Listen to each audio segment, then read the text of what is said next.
Please subscribe Ito Money Vlog.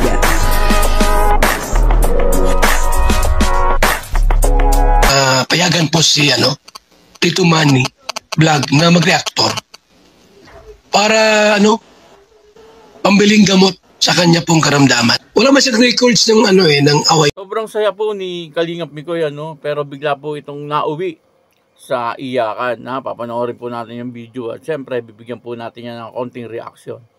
Pero bago po yan, ako muna po bumabati sa inyong lahat ng magandang umaga, magandang tanghali at magandang gabi sa inyong lahat mga kapatid. Kung saan man kayo ng panig ng mundo naroon ngayon, ay mag-iingat kayo palagi at pagpalain kayo ng ating Panginoon. Maraming salamat din po sa patuloy na tumatangkilik sa aking YouTube channel at nanonood sa aking video reaction. Patuloy lang po natin suportahan sila Kuya Val Santos Matubang, Kalingap Rob, Ate Edna Vlog, Jack Tapia at yung mga kasamahan ko pong reactor sa Kalingap. Ganun din po yung mga charity vlogger na Kalingap partner. O ito po yung video na kung saan dito yung makikita po natin na sobrang saya ni Kalingap Mikoy. Pero bakit po bigla itong nauwi sa iyakan? Ano po ba ang nangyari? Papanoorin po natin yung video. At ang kabuuan po ng video ito ay mapanood po natin sa YouTube channel ni Kalingap Mikoy. Wala ko naisip na bisitahin na, kumusta yung tindahan nila, Joby? Ayun, tama talaga yun bro. Actually gusto ko na talaga malaman or ma-update tayo dun sa tindahan nila, Joby. Bigyan lang natin sila ng update sa tindahan nila, Joby. And actually bro, na-miss ko din yung mga bata. Medyo matagal-tagal din kasi nung hindi natin napuntahan, mga one month na, sakto ngayon, one month.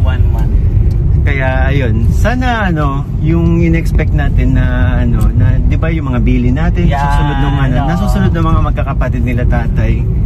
And yun, para bigyan ko na din ng allowance sila, Joby, kasi may nagpapadala kasi sa kanila, bro. And then maliban pa doon, meron silang tindahan na pwedeng mapagkunan ng extra income, di ba? Kaya ito, tsaka kumustahin na din natin bro yung pag-aaral nila sige. Nila Joy, nila Jovi, kung okay ba or may problema ba sila sa school. At least malaman na din natin. Konting update, ibig sabihin bro, itong vlog na to parang update lang sa kanila. Pasensya na po, medyo mag-alog kasi lubak-lubak po. Kaya nagpasama. Bro. Yes bro. Medyo matagal-tagal rin to na tayong dalawa yung magkasama, di ba? Di ba ikaw na yung Migraine? Oo nga, yung Migraine tandem sabi, charity. Gusto ko mag-explain bro. Sige bro. Kasi bro, pasensya na po na medyo natanggalan din po akong makasama sa mga charity vlog ni Kalingap Mikoy kasi sobrang daming ganap po talaga. And explain ko naman po lagi kay Kalingap Mikoy. May mga time po na nasa Manila ako na kailangan na din po niyang mag-vlog kasi nga kailangan niya ng update. So hindi po ako nakakasama. And gusto ko din bumawi talaga kay Kalingap Mikoy. Lalo na po ngayon, wala nang masyadong event. And yun po, tuloy-tuloy po kasi yung event. Madami po akong inasikasong surprises, mga events. And ngayon po sabi ko, araw-arawin na kain natin ng jogging. Diba? Yes, Balikalindog program. Balikalindog. Kasi kung mapapansin ninyo, tumataba na yung pisngi namin. Wag mo na bro. Pero bro, sa mga sinabi mo, ang masasabi ko lang dyan, ang sagot ko lang dyan, huwag ka na mag-explain. Nagiyak pa kasi bro si Joby. Okay lang yan, huwag kang matakot sa akin, huwag kang kung nakakaramdam ka man na akala mo galit ako, hindi ako galit sa inyo, ha? Wawa naman ko.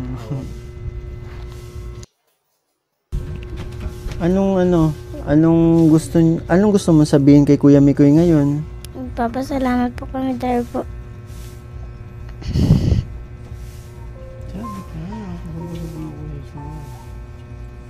Okay lang yan. Okay lang yan, Joby.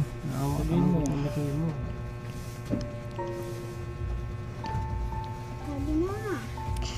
Papasalamat po kami dahil po natulungan po kami ng mabuti.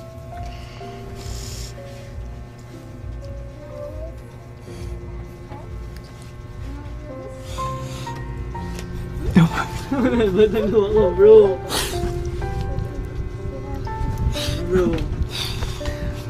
Medyo lang. Naiyak na din si Kuya Mikoy niya. Bro, cut muna. Sige lang bro, okay lang bro. Sige lang. Take your time, okay lang yan.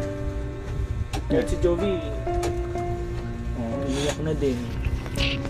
Sige, ako muna bro magsasalita. Jeline, ikaw, anong masasabi mo kay Kuya Mikoy mo? Tingnan nyo, nakita kasi kayo na nagtitinda uli ng tuyo. So, nalungkot si Kuya Mikoy nyo kasi ayun na sana niya nagbebenta kayo ng tuyo or naglalakad dyan kasi sobrang delikado talaga. Yan si Kuya Mikoy naging emotional na umiiyak na. Anong gusto mong sabihin kay Kuya Mikoy mo? Di ba? Na ano na din si Jeline. Yan si Kuya Mikoy naiiyak para. Bro, maiyak na din ako. Maiyak na din ako niyan, bro. Sa tingin ko, bro, kasi kinakabahan din sila, natatakot din sila na baka magalit ka, ma-disappoint yung mga sponsor nila, mga supporters nila. Kaya ganoon din si tatay, alam ko, kaya naging emotional kanina. Naiyak na din. Okay lang yung Jeline, okay lang yun. Huwag kayong matakot, huwag kayong matakot. Anong gusto mong sabihin kay Kuya Mikoy mo? Sige na. Okay lang, sabihin mo na kay Kuya Mikoy. Salamat po, Kuya Mikoy.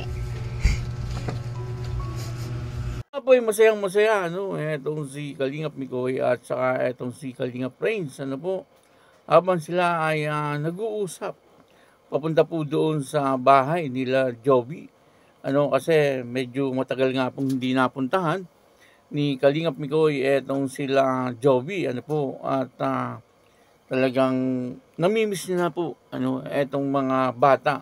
At syempre, ganun din po yung ibinigay niyang negosyo dito po sa pamilyang ito. Ay gusto niya rin pong makita kung ito'y lumago or nalugi.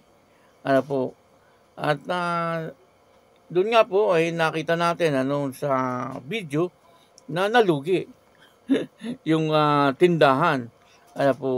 Kung mapapanood niyo po ng buong buo ang video ito, sabi po nung ama ni Jovi, kahit daw po siya, ay nagtaka po siya kung bakit daw po pagdating niya ay wala na daw pong laman etong tindahan. Talagang ganoon, kapag po talagang sa tindahan lahat kinukuha ng pangangailangan ay talagang malulugi po ito.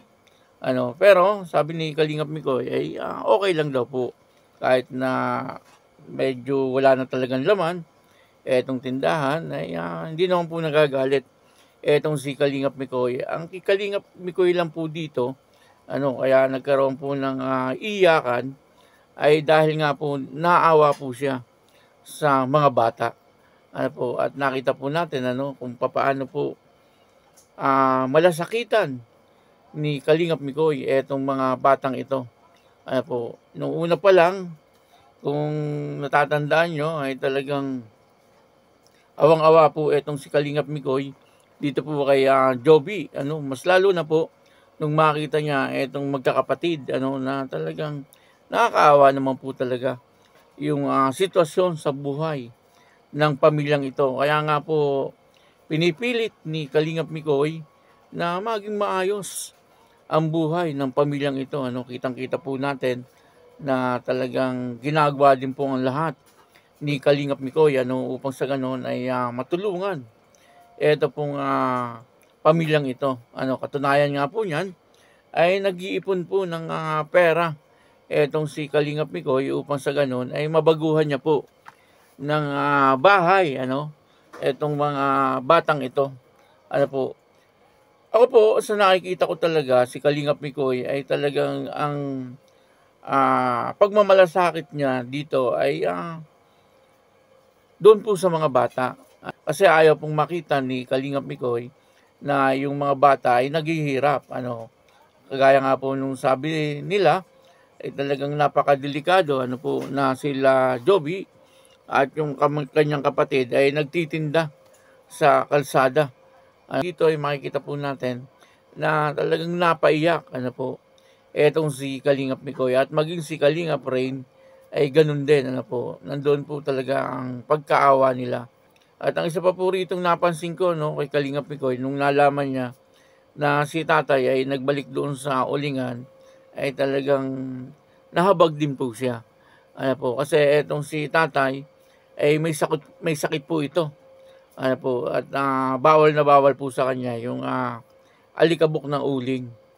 Kaya nung malaman ni Kalingap Mikoy ay talagang medyo nahabag din po siya. At nakikita po natin na si Kalingap Mikoy ay napakabait na tao. At naandun din yung may puso po siya na talagang maunawain, maawain, at higit sa lahat, siyempre, may puso po siyang pagtulong sa ating kapwa na naghihikaw sa buhay. Kaya yun, maraming salamat po sa inyong lahat. At ako po si Tito Manny Vlog na nagsasabing God bless you all. Diyos mabalos.